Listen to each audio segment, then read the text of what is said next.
In this video, I'm going to be breaking down on how I lock down elite wide receivers with my bracket coverage scheme out of the 4-2-5 defense. If you are struggling against trips or twins formations, this video is for you. For the coaching adjustments, you will have your auto flip play off and you will have your cornerback matchups by overall.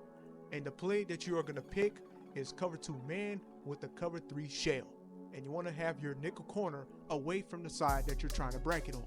So for the first setup, we're going to try to bracket the number 1 receiver who is lined up to the left. So what we're going to do is we're going to put a curl flat by that linebacker and a seam flat by the nickel corner.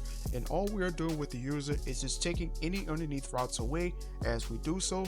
And as you can see up top, we have a bracket on the number 1 receiver with the safety and the corner.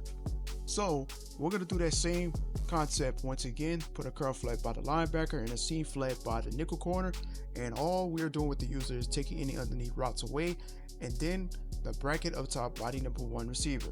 So as you can see up top, this is just a replay of the previous video that I've shown with the bracket coverage. So as you can see up top, we have a bracket by the number 1. For the second setup, we're going to try to bracket the number 2 receiver who is lined up in the slot. Now, the adjustments is still the same as setup number 1, but this time we're going to man up the slot receiver with the safety alongside a bracket with the corner.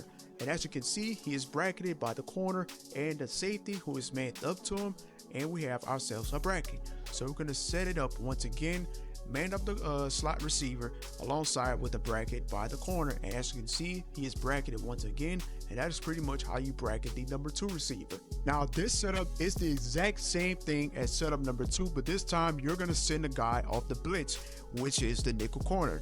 Now you're going to want to bring this guy down, who is the nickel corner. You're going to bring him down to the line of scrimmage, and now you're going to be responsible for the tight end if he goes vertical or flat, basically if he goes anywhere.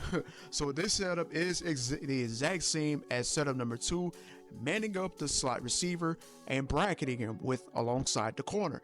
And now we're just sending him off the blitz with the nickel back, and you are going to be responsible for the running back or the tight end if he goes vertical. Oh, and also mug the gap. Use bracket coverage when the offense is clearly targeting one guy.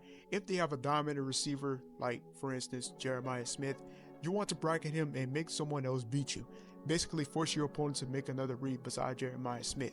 It is especially effective against 2x2 or 3x1 formations where the spacing gives you enough room to use help from a linebacker or from a safety. You'll see me do this a lot when I recognize slot seams, corner routes, or dig routes, or post combos. Bracket coverage also works great in passing situations, 2nd and long, 30 medium, or 30 long, where you know they are not running and you can sell out to stop their main target. But bracket coverage isn't always the move.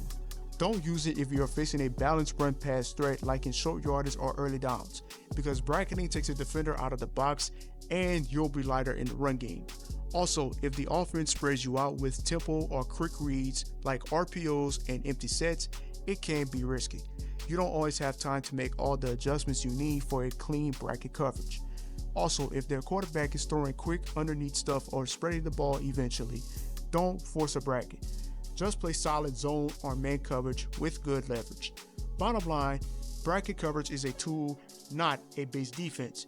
You put it out to neutralize threats, but if you overuse it so much, a smart opponent will just throw it away from it or attack your weak spots. If you want to see more content of how I break down my defensive game plan versus my opponents, make sure to hit that like and subscribe button, and most importantly, drop a comment.